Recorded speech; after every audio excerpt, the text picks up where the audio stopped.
This is not my experimental pragmatics talk or a version of that talk. This is obviously about bilingualism and developmental disorders. Is an interest that I kind of sleepwalked into when somebody called the administrator at the university and she said, I know that at Cambridge you look at bilingualism. I have an autistic child who is trilingual. Is that okay? And this mother asked the administrator, who put the phone on the side, and she just knocked on the first door that was next to her office, and she asked the first person in. There happened to be myself. Napoleon, what do you think in 2009 can an autistic person be trilingual? And I thought, okay, wait, I can't respond to that, but I think I can respond to this now, about 12 years later. This is joint work in all of this that I've done with Jenny Gibson and with a wonderful group of colleagues, one of whom, at least one of whom is in the audience, as I managed to see. So Melanie Gros, I'll shout out to the bits that Melanie has been leading our group's research on this topic. I'll make a final disclaimer and I'll move on. When we talk about bilingualism or multilingualism, I'll actually use, with apologies, these two terms interchangeably, because we don't have at this point evidence to talk about two languages or three languages being highly important or significantly different. So sorry for not having harmonized the terminology. Please understand bilingualism and multilingualism as more than one language. So I'll start this presentation by sharing the introduction of an article by Anne Griswold, which is quite powerful because it describes a scene that plays out in numerous households around this world, as far as we know. So this is about Oscar's family. It's dinner time. Oscar is 6 years old. His mom is in the kitchen. His older sister is helping set out the plates. His siblings are playing in the living room. His grandfather and his dad are talking about important issues. And all the conversation is taking place in lively Mandarin Chinese. Now it's time for them to actually sit at the table. Chi fan le, or something like that in Mandarin Chinese, is what the older sister says, which says, let's go, we're about to eat. The grandfather sagely says, how? Okay, gives his approval. And then they sit around the table, they're rehashing the day, they're talking about what happened, and it's all in Mandarin Chinese, except when they turn to Oscar, because for Oscar specifically, his father will say, eat rice, sit nice. And there is no rice on the table. Eat rice is the literal translation of the expression for eat your food in Mandarin Chinese. And Oscar is the only one to which they will speak in English, because Oscar has a diagnosis of autism, and the professionals, the medical professionals, the psychologists that have been working with Oscar have advised the family that it's for Oscar's benefit to not use Mandarin Chinese to him, but instead to switch to English, which is the society's dominant language, because that will be good for him. Unfortunately, we know that this kind of advice from the professionals who look after children and their families is quite widespread. This is from a paper by Kay Raining-Bird, where she reports a mother's experience. He was like age 4. In order to help him move forward a little faster, to make him speech and catching up, as age kids, she, that means a clinician, suggested we need to use English more often. And here's from Katie Howard's research, who did her PhD in our group. The mother was determined that he'd grow up bilingual. And it wasn't until he was 3.5 that somebody said autism. I think that as outsiders, we could all see, and immediately in Spain, they said, stop the English at home, stop the English. And there's a couple of additional points to make with these quotes. First of all, we can see that when the advice to stop using the home language comes, one needs to ask, well, what is the parent's ability to use the society's dominant language? Will they be able to model good English, so to speak? Is there any point in asking them to use a language with which they're not very familiar and might not come to them naturally? That's especially obvious from the first quote on this part.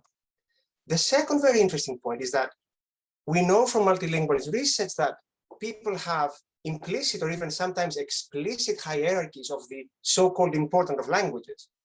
And with bilingualism, we may see often that so-called important languages like English, German, or French, high prestige languages, languages with linguistic capital might actually remain, and people might use them because they are quote unquote good languages, valuable languages. And then sometimes we see so-called languages with less linguistic capital to be dropped. But here, in the context of neurodevelopmental disorder, and specifically of autism, even a high prestige language like English is being dropped. So we can see this pervasive idea among professionals that bilingualism in the context of developmental disorders is wrong. But what do the families and the children themselves think about their bilingualism? This is qualitative research that Katie Howard did as part of our group when she talked to school-aged children, bilingual children with autism, their families, and their teachers. This is Bahila, a mother of an autistic child, and she says, we mostly use our own language, not the English. We tend to speak Punjabi, our own language. And here this emphasis of ownership and identity with the language shows how important having the home language is for culture, for identity itself, for who people feel they are. Here is Roberta coming from a different angle, again, a mother of an autistic child.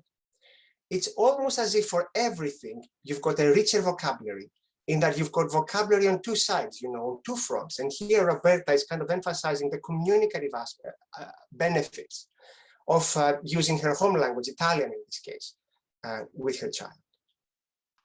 And the children themselves have views on their multilingualism. So this is Nish, an autistic child. If you can chat to them in a different language, they may understand and then talk to you back. Yeah, so a social communicative advantage that Nish feels is there for multilingualism. And this is Suvrat. It's good to speak Hindi because it's good to pray to God. And I wouldn't argue with that. I think that, you know, that is an argument you can't really dismiss or ignore. So we know when we look at the synthesis of well-being and the importance of bilingualism in the family, that language and communication abilities are being identified by neurodiverse people and for them by researchers as some of the best predictors of enhanced quality of life. And the scoping review that was led by Lisa Maria Muller, who looked at what is the synthesis of evidence about well-being and bilingualism, reveals that families value multilingualism. Good skills with the home language and with society's dominant language both contribute to family well-being. Nevertheless, parents, and especially we would say clinicians and teachers, so the professionals who ought to know best, raise concerns that multilingualism is too much. They might raise these concerns broadly, so you might still find, depending on the society, the particular subgroups within a society or a community, that multilingualism is too much in general. But even if you don't find that, especially for children with neurodevelopmental disorders, you still find that resistance about multilingualism. Is it too much or not? This is basically the question that mother asked us back in 2009.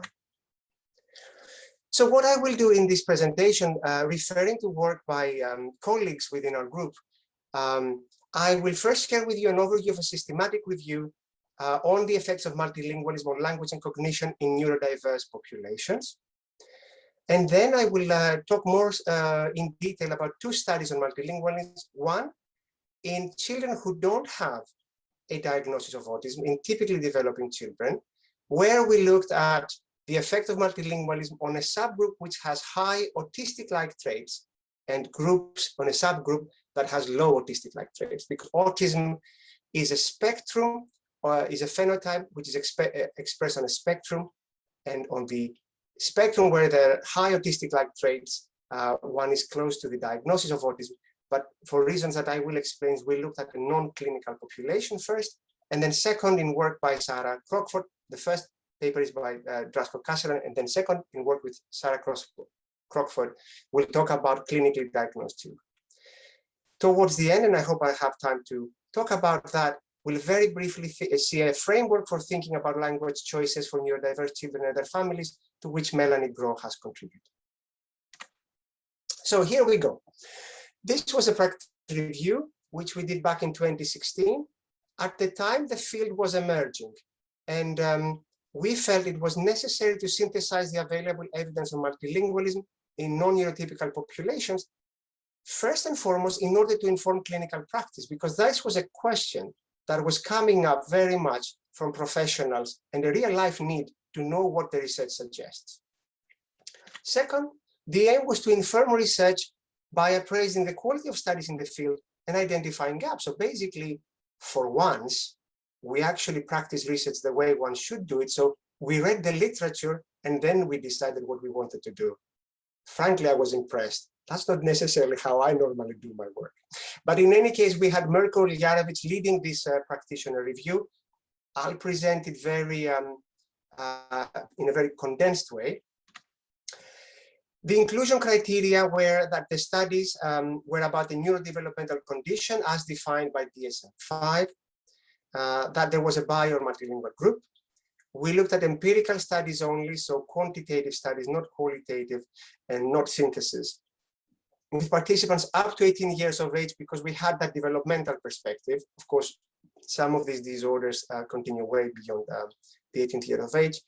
We excluded grey literature and case studies. We wanted to have a homogeneous set of studies, at least in terms of having been peer-reviewed for international journals. Out of 597 hits, we shifted the abstracts. We decided to keep 82 for full review, and 51 studies in the end were retained for inclusion in the review paper. I believe that if we did this, the search for within these inclusion criteria today, we would have, I would say, another 10 or 15 studies, 20. I think there is growing, quite growing interest in the field. The results are presented first in terms of for which disorders was there research, which is quite an interesting question, research-wise and sociologically as well. So for communication disorders, as classified by the DSM, which is where perhaps the speech and language therapists and the linguists are more active, there were 39 studies. And out of them, 30 were in specific language impairment, also known as developmental language disorder, 7 in stuttering, and 2 in phonological disorder. So that was the vast majority of papers. There were another 10 studies on autism spectrum disorders, perhaps reflecting the interest by psychologists into bilingualism. Only 2 studies in intellectual disability and just on Down syndrome. And at the time that we ran the criteria, no studies on multilingualism were found on specific learning disorder, on ADHD, or motor disorders. For now, I know that there are actually 3 or 4 studies on ADHD, for example. If I may present the findings in 2.5 lines, in general, across neurodevelopmental conditions, there is little support for the belief that bilinguals is detrimental to children with developmental difficulties, either in terms of linguistic development or in terms of cognitive or social development. You can refer to the paper, of course, for a bit more details on this. Quality issues and lessons to take forward from the review was that there was a lot of variation in the conceptualization and reporting of bilingualism. Some of the first papers that we saw, for example, might not report what the home languages of the bilingual population were. They might not report in what way they were bilingual, so from birth, from young childhood, for example, when they reach school age. They might not feel there is, they might not have a measure for bilingualism or multilingualism. Or they might impose cutoffs after which they say, beyond this level of language use, this child is bilingual, but below this level, they're not. And actually, we do this in our research as well, except it's not always justified, and it's hard to see how we come up with these cutoffs.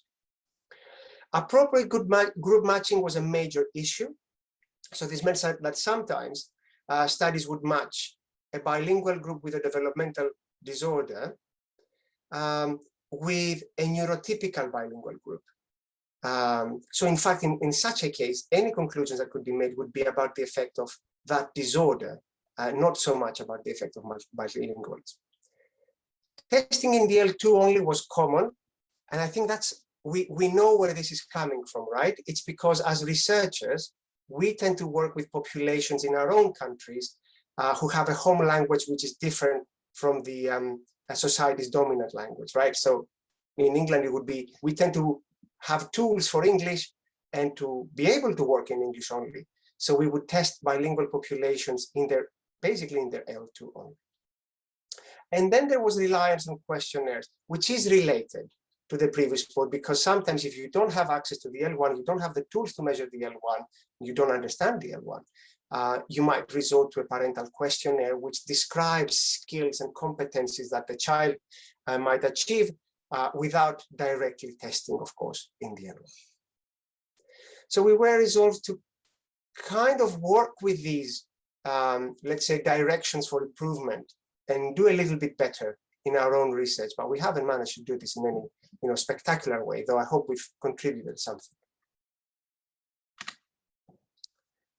So this brings me now to the second part of the presentation, which is the part where we will present research that we did in our own group following that review of the effects of multilingualism in neurodiverse populations. And as I said, I'm going to talk about two studies, one with children with high autistic-like traits and one with autistic children. Why would we expect that autism is an interesting neurodevelopmental disorder to work with in the context of multilingualism? In this slide, with these bullet points, I think I'm trying to capture hundreds of research papers and systematic reviews and chapters written on this topic. This is one of the biggest generalizations I'm ever doing, but here it is. We know that autistic children may face challenges with pragmatic communication. That's a big question as to why they do that, and there's a big question about the extent to which they do that. Is it an extent that goes beyond the general language skills, or is it to the extent that it simply matches the general language skills? It's a huge question, but here it is. It is an observation that autistic people may face problems with pragmatic communication. They may face problems with executive functions, such as cognitive flexibility and attentional control. This is the executive dysfunction model of autism. They may face challenges with attributing mental states, intentions, and emotions to other people. This is the mind blindness hypothesis about autism as regards mind reading. On the other hand, more recent research in neurotypical multilingualism reports that there might be multilingual advantages in pragmatic communication. So we've worked on this, but I should also, if I were doing a full citation list, I would include the work by Lucas Surian, Michael Segal and their colleagues, Kristen Siret, and many others. The second bullet point, of course, is the well-known and well-debated potential advantages that multilingualism bestows on cognitive flexibility, attention control, executive control. More generally, it's a raging debate. I don't think there's a settled view at the moment about whether these advantages exist, at which age groups they manifest, and under what conditions of multilingualism. But there is a substantial body of work reporting, at the very least, that these advantages are there. And more recently, there is also reports that multilingualism in neurotypical populations bestows advantages in mind reading. Now, there are quite complex cognitive models that would explain why certain things are a challenge for autistic people, why they might be advantageous, they might have an advantage in multilinguals, and how multilingualism and autism will interact. But at this point, I'd just like you to shake these two boxes together and just anticipate and see what will come out. And then at the Q&A, we might discuss what are the linking hypotheses when we make predictions about multilingualism in autism. Right, there we go. So perhaps my multilingual upbringing has a positive effect on child development as regards autistic-like traits. So the previous slide, I justified why we decided to zoom into autism rather than Down syndrome and so on and so forth. And now let's look at Drasko-Castellan's study with non-clinically diagnosed children with high or low autism-like traits. So we know that autism-like traits manifest in a spectrum. Most people are somewhere here in the gray zone, which is between 1 standard deviation below the mean and 1 standard deviation above the mean. In populations that tend to exhibit these traits to a substantial degree, for example, 2 standard deviations above the mean, we tend to see people who are also clinically diagnosed for autism. Of course, people who don't exhibit these traits at all can be found on the other side of the bell curve, for example, here to the left. Now, Drasko's hypothesis for his PhD was that we can actually look for the effect of multilingualism or autism-like traits in the neurotypical population, or at least without having a clinical diagnosis perspective. And this way we can improve our sample and have a larger sample of participants than what one would do if they were looking at the clinical populations, but also avoid complex issues of how one identifies autism in a bilingual person, which might be a tricky question in and of itself. So one can avoid this by looking at a general sample of, in this case, of primary school children. So while the children that we will report that Drasko has recruited could be anywhere in this continuum, in this spectrum, Drasko will focus on the one hand on the children who are to the right of 1 standard deviation as children who have high autism-like traits, and to the children that are on the left of the blue line here, so children who have low levels of autistic-like traits.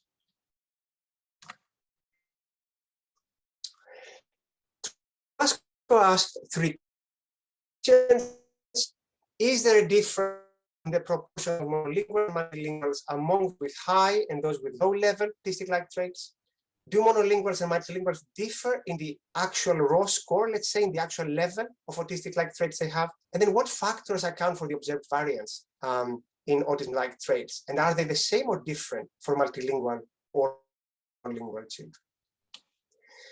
In his research, he worked with a general sample of children from UK primary schools. In the end, there were almost 400 participants, 230 monolingual children and their families who filled in questionnaires, and 164 multilingual children and their families who took part.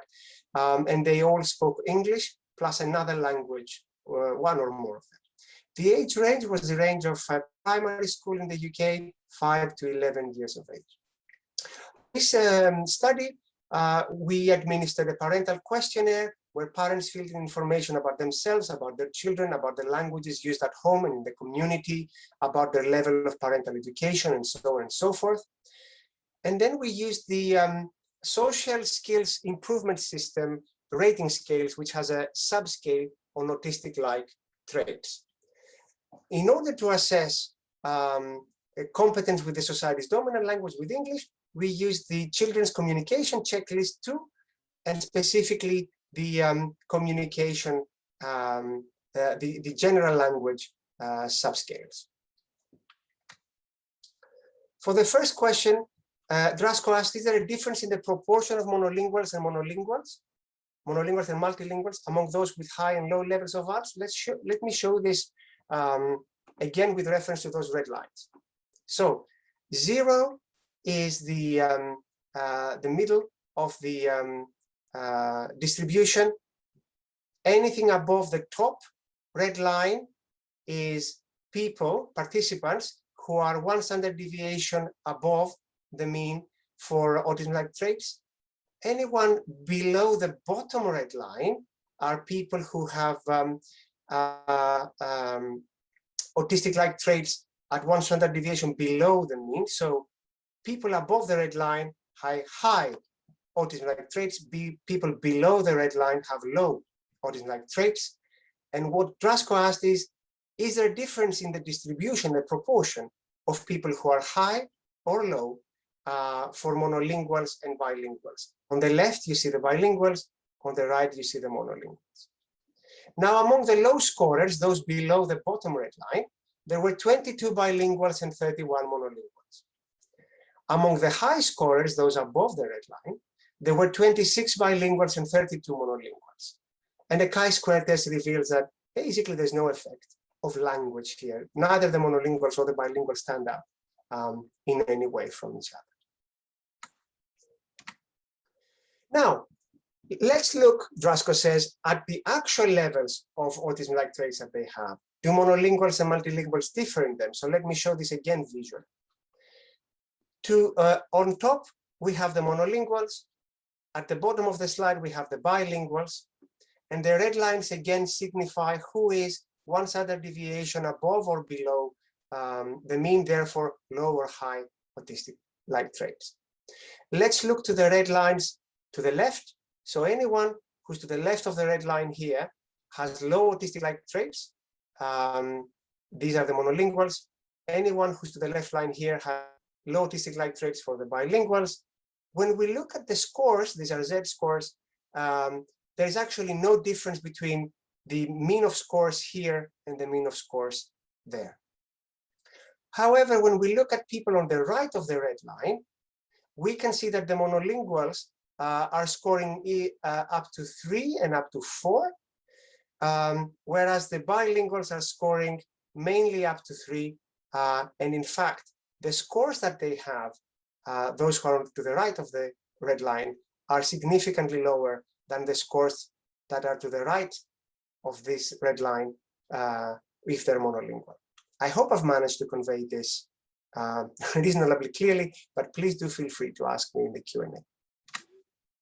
So while there is no difference in the level of autistic-like traits between monolinguals and multilinguals within the category of low autistic-like traits, there is one in the category of high autistic-like traits, and specifically it's the monolinguals who seem to have higher levels of autism-like traits.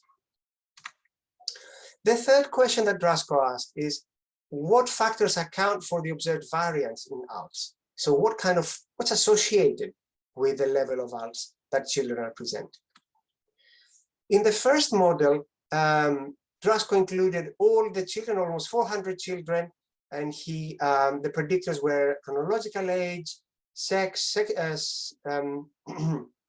socioeconomic status, their skills in structural language as measured by the CCC2, their language status, and the dependent variable was the autistic-like traits. Drasko found that age and structural language, the model with age and structural language was explaining the most of the variance, and specifically it was structural language that was the strongest predictor. He then split the participants into 2 groups because he wanted to ask whether it's the same independent variables that predict levels of autistic-like traits in bilinguals and monolinguals. In the bilinguals, the model that explained most of the variance was one with age and structural language. And specifically, it was structural language that explained most of the variance. In the model for monolinguals, that's ALT model 3, it was sex and structural language that produced the model that explained most of the variance, and sex primarily. So whether the participant was a boy was positively associated with the level of autistic-like traits, which kind of chimes with what we know to date about the prevalence of autism.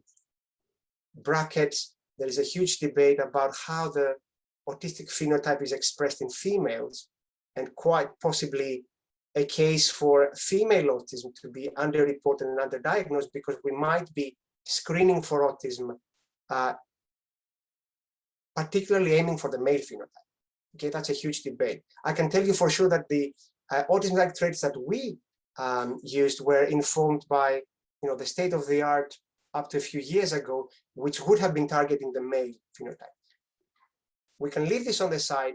We can say, though, that where it seems that the things that explain autistic-like traits in monolinguals, which is sex as expected and structural language to some extent, are not exactly the same as the ones for bilinguals. And for bilinguals, structural language seemed to be the biggest predictor, and sex was not a predictor at all. Okay, this slide summarizes what I just said. And it basically raises questions like, why is this difference there? To which I don't actually have good answers at this point, but please feel free to contribute to that in the Q&A. I'm not sure if I've got the conclusions from all the other questions here as well. I will remind you, though, that we did find overwhelmingly no differences between monolinguals and multilinguals as a function of whether they had high or low autistic-like traits. There was one case only in the group of high autism-like traits, where we saw that bilinguals had a lower score on average than the monolinguals. So there might be something in there to talk about an effect of bilingualism, an advantage that bilingualism bestows, a protective effect that bilingualism has. This could be two different things, or maybe spurious finding, you know, something that somebody else will do this work and it won't show up again. Actually, I did have this summary slide here, and I apologize. That's fine. So now I'm going back to my slide with the bullet points. The one that I said is, you know, an attempt to depict hundreds of research papers and convey them in one slide. I'm just checking the time and how I'm doing. I think I'm doing okay. And I'm going to talk now about the work that Sarah Crockford did. As before, where the starting point is that multilingualism in neurotypical people seems to convey strengths in exactly those areas, or in many of those areas that autistic people can be challenged with. Of course, these areas are part of how one screens for autism. So pragmatic communication, flexibility in thinking and in behavior, the ability to think about other people's states and intentions and not process the world egocentrically, are in fact part of the you know, the verbal diagnostic criteria that DSM-5 uses for autism, and they have informed a lot of questionnaires that we use to screen for autism-like traits. I say all of this to explain that the measure that we will use in Sarah's study is the social responsiveness scale, which has questions and subscales about these skills as well as others. But let me introduce the research question. Could multilingualism therefore have a positive effect on autistic children? And if so, which aspects of the multilingual experience might have an effect? In Drasko's work with non-diagnosed children, we saw that it was chronological age and their skill with English for the bilingual children that predicted their levels of autism-like traits. Now, Sarah has looked at two sets of data. One set of data she's collected herself together with colleagues in Cambridge. Another set of data she's accessed through the Child Mind Institute database in the USA. And it's quite interesting to look at them together because they've both used the SRS as a measure of autistic traits. They both have clinically diagnosed participants, and they have questionnaires about language use. But the data have been collected by different people on different sides of the ocean and in a completely unrelated way. So any agreement that one might see between these two databases wouldn't be likely to be there because of bias or because of some specific method that the one group used, because, you know, we've worked completely independently in these two databases. The first study is part of a large project we had on multilingualism, empowering individuals, transforming societies. Our group was but a small group within a larger network research that addressed these questions from an arts and humanities, social sciences, psychology and neuroscience perspective. And, you know, Jenny Gibson and I were like a little sort of like group in there, which was an amazing experience for us. And it really helped us open our minds in terms of the ways that qualitative and quantitative research can speak to each other and inform each other, something that as a linguist, I was actually almost blind to before I started this collaboration. Anyway, so in this study, Sarah used the SRS, the Social Responsiveness Scale, its second version, which is a parent-rated questionnaire aimed at identifying autistic traits. The SRS gives a standardized score, and a score of 75 or above suggests an individual is likely to meet the diagnostic criterion for autism. It has 5 subscales: awareness, cognition, communication, motivation, and mannerism. we were primarily interested in the total score, of course, which is a broad assessment of autistic traits, but also in the communication subscale quite a lot, because that's the bit which had to do with language use, pragmatics, etc. We had our own language background questionnaire. Everybody has their preferred measure. I understand that a lot of people are now seriously looking at, well, exactly what a language background questionnaire should ask for and how one should quantify the results. Ours was based on the work by Joanna Paradis and colleagues. In this study, we had parents of children or children. We had either parents of children or children themselves, if they were 12 years and above, describe their language skills. We had a rating on a scale of 1 to 10 for proficiency and frequency of use for reading, speaking, writing, and comprehension. 1 means poor, low use, and 10 means excellently or highly frequent use of a language. Very sorry for interrupting, really sorry. I just wanted to ask, because this is a relevant question at the moment. There was a request in the chat just to repeat what you said about mind reading. I think it might be useful for the attendees to keep following the study. What do you, if you could repeat what you said about mind reading. Okay. Sorry for interrupting again. Sure. I defined mind reading in a widely accepted way, which is the ability to attribute mental states, which could include thoughts as well as emotions, to other people. And I said that there is evidence that in neurotypical populations, bilinguals might be better at mind reading thanks to their bilingualism than monolinguals. And also, there is quite a lot of evidence that in autistic populations, mind reading skills are quite, can be affected. I think it's a fair summary, and please do ask me further on if you'd like. I think the last thing I said was that while mind reading might not be mentioned within the criteria for DSM-5, it is one of those associated behaviors, or lack of mind reading is an associated behavior with autism. And an autism screening tool like the SRS or the SCQ or the AQ, or basically any of these autism screening questionnaires, have items in there that tap into mind reading. Now, on this slide, I was talking about what we did with the information from the language background questionnaire. So Sarah developed a language entropy score. She was inspired by more recent work by Gullifer and Titone, which have developed a measure of the richness of diversity of language that a child experiences. So this is based on Shannon's entropy, but it is adapted for the diversity of the linguistic environment of a child. So this language entropy score encapsulates the degree of diversity in the child's environment derived from Shannon's entropy. I just said this. It returns a numerical value for each language that the parents or the children themselves report, where 0 is the minimum score.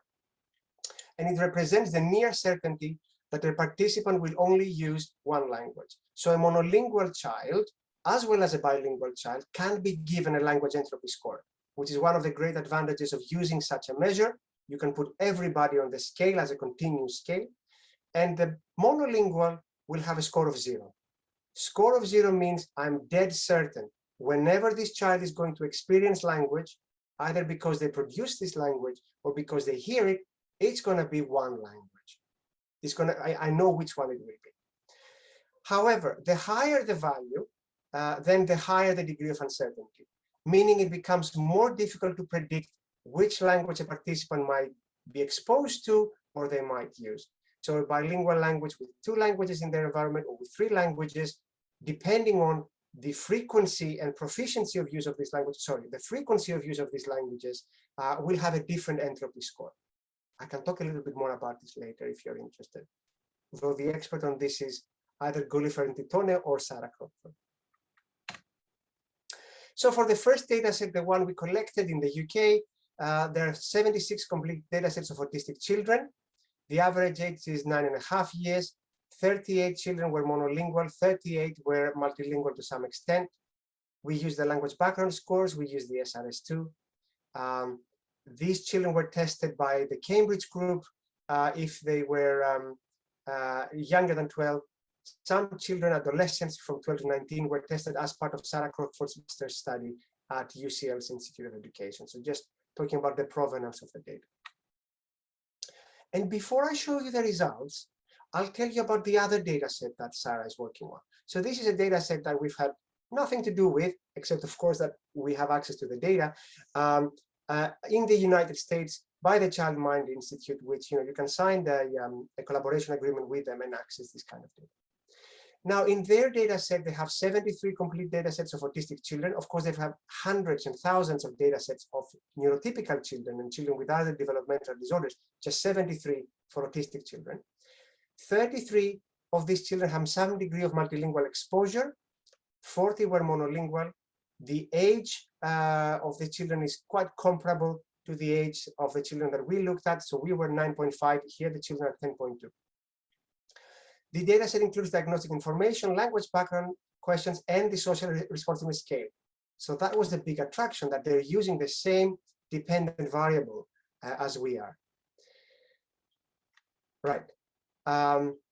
But there was a main difference because we didn't use the same language background questionnaire as they did, obviously. I mean, there's tremendous variation and, in the field out there about the language questions that we ask about bilingualism. In their case, parents, main caregivers of children, described their home language and the child's language environment. They reported on how many languages are spoken in the home and how many languages are spoken by the respective family members, including information on where this language was learned and how long that language has been spoken. Again, we derived the language entropy score based on this questionnaire developed by Gulliver and Titone to measure the richness of the linguistic diversity in the child's environment. So, the entropy score that we have in these two data sets is a little bit different. In the first study, we had our own 4 domains. We defined the domains: speaking, writing, reading, listening, and a scale of 1 to 10. We could do whatever we wanted with these scores, so we could treat them as 4 different entropy scores, or we could combine writing and reading, for example, into a literacy entropy score, etc. From the Child Mind Institute data, we narrowed down in on the languages reported to be spoken by the children and the 2 parents, and we created a scale value based on the reported home languages for each of the 3 individuals. Now, this is the distribution of entropy. So just information about what we did with our entropy scores. In the MITES dataset, the one we collected in the UK, we can see that the entropy score for speaking is 0.86, ranging from 0. I mean, that would be a child for whom you can predict with near certainty which language they will use in their life. And in the UK, that's English. To a maximum score of 2.19, which is a child which probably has several languages in their environment, and they might actually hear them or use them quite frequently. The literacy score was 0.52, which is quite expected in many ways, right? Because we know that multilingual children are more likely to be multilingual in speaking and listening than in reading and writing. And the listening entropy score is a little bit higher than even the speaking, because passive bilinguals would be more bilingual in the listening measure than in the speaking measure. Again, including the monolinguals to the highly diverse bilinguals. In the Child Mind Institute dataset, we had a single entropy score, 0.47. So according to this measure, these children here are slightly less diversely bilingual, but again, we have the monolinguals, which would score a 0, and the maximum would be 1.87, which would be a highly diverse bilingual child. Now, I think I need a slide which I haven't got because it's only got 1 sentence.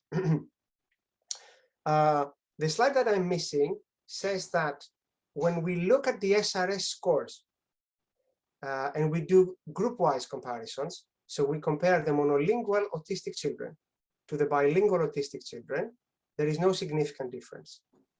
I'm sorry I haven't got this slide. I know I should have had it, but basically, when we looked at this quite well matched bilinguals to monolinguals, there is no significant difference there. So there isn't anything to carry forward and say that, you know, compared to a monolingual peer, the bilingual autistic child has a disadvantage in their rate of autistic profile or in their communication subscale or anything. Neither anything in there to say that the bilingual autistic child is advantaged compared to their monolingual autistic peer, and somehow bilingualism gives rise to better skills. So we haven't got evidence for that. But within the multilinguals, Sarah wanted to investigate which aspects of multilingual use, if any, are associated with autistic traits. So we have 3 measures of autistic traits. This is the total score for the social responsiveness scale, the grand average of all the 5 subscales. This is the social communication subscale, who one might expect that if multilingualism, like the languages you speak and you hear, are going to have an effect on the autistic profile, it might actually be on the communication subscale. And the other one is the subscale on restrictive and repetitive behaviors, which has to do with cognitive flexibility, ability to switch, change, adapt. So possibly the subscale related to executive functions and control, though it's not only that. In the study 1 database, of the study that we collected in Cambridge, we see that the entropy score for speaking is negatively associated with these are correlations, with the total score and the communication score, as well as to a smaller extent with the social, with the repetitive behavior subscale. We're reporting the same for the literacy entropy score, so that's reading and writing, and for the listening one. So while we are not reporting the full regressions yet, and hopefully it's a matter of weeks, I believe, until we can do that, I think by eyeballing this, we can see that there is a negative sign throughout, right? So the higher the speaking entropy score, so the more diverse the linguistic environment, the lower the SRS total score, or the lower the communication subscale score, etc. So throughout the sign is negative, and in some cases the correlation seems to be quite substantial, right? I mean, in terms of the correlation, these are significant correlations for speaking entropy. Yeah. So maybe there is something there within the multilinguals, right? Only. And this is the correlational data from the second study, the one on the other side of the Atlantic, which used the same SRS measure as we did, but was done by different people in a different context. The language entropy score, again, is negatively associated with the SRS score. And again, we see the same pattern, a relatively substantial association with the SRS total score. The biggest association is with communication subscale, which is as you would expect, given that multilingualism is something about language use and communication, and a lower association with the restricted repetitive behavior subscale. So there is quite a good match and confluence of results between these 2 data sets. And I emphasize that this is within the multilingual. So there seems to be an association that the more diverse the linguistic environment of the multilingual person, the lower the autistic traits are.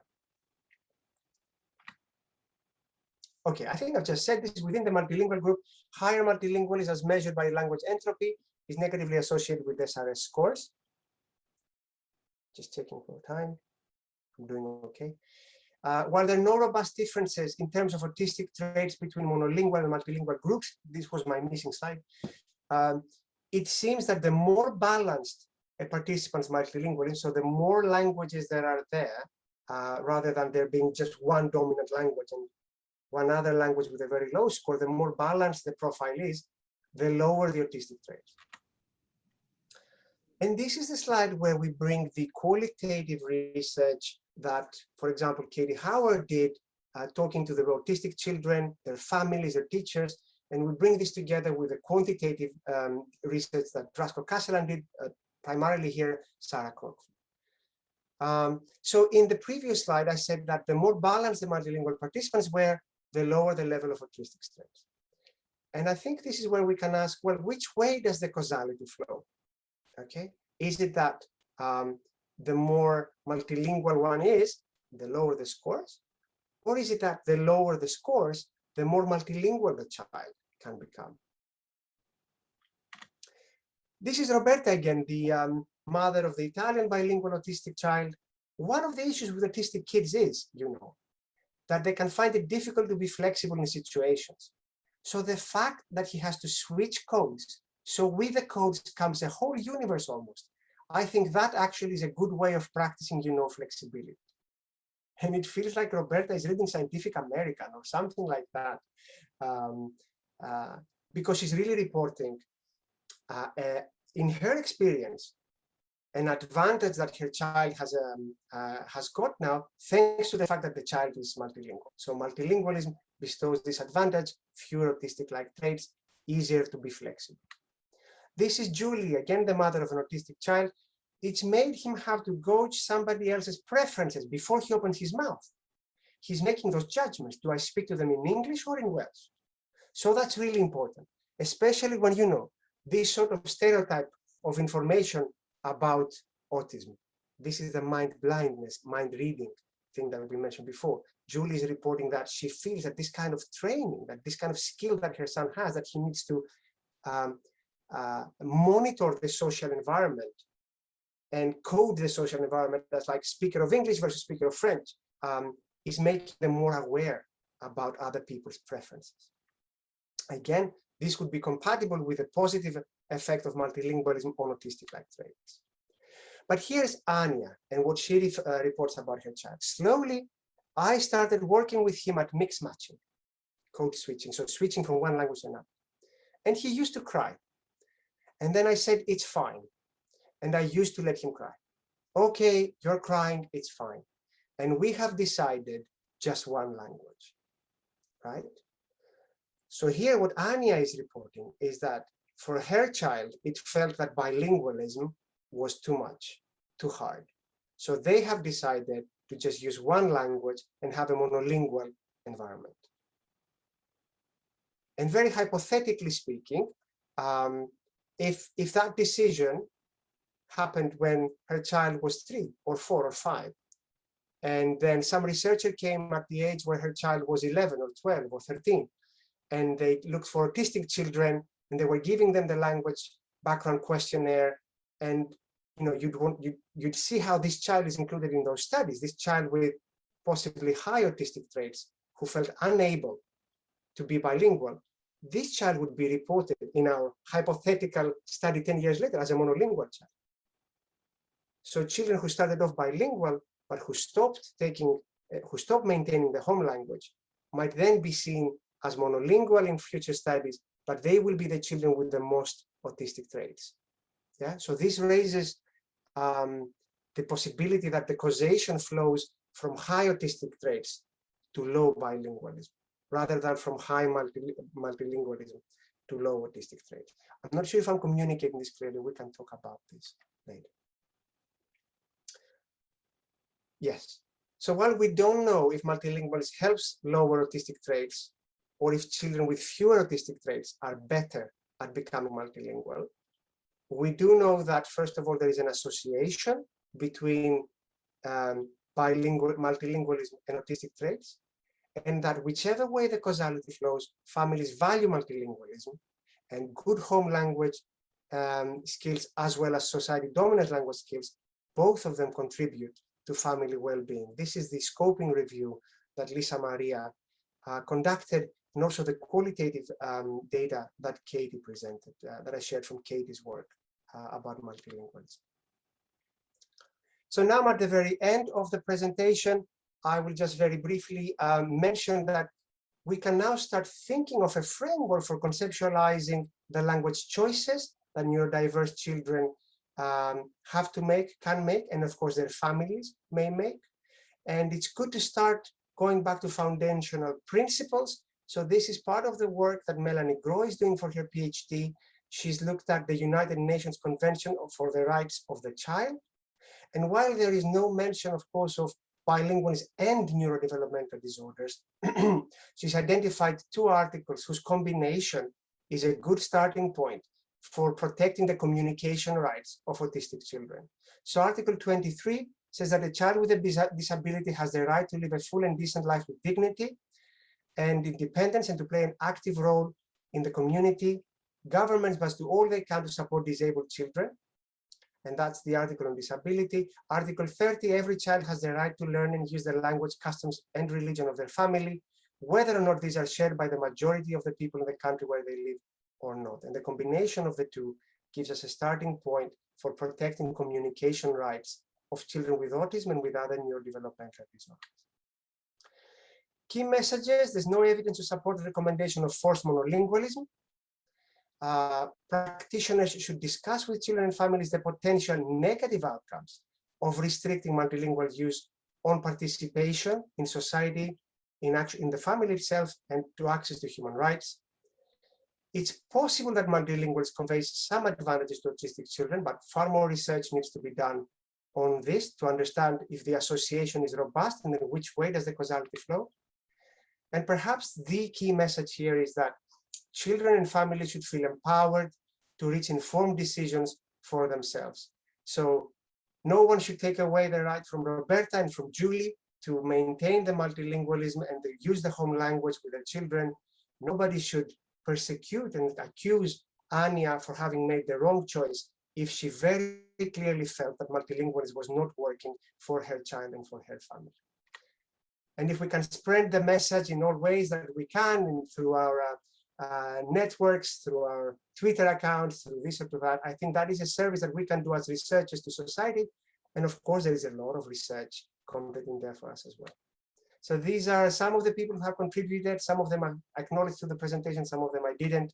Thank you so much for your attention, and I'd be happy to answer Q&A. Thank you.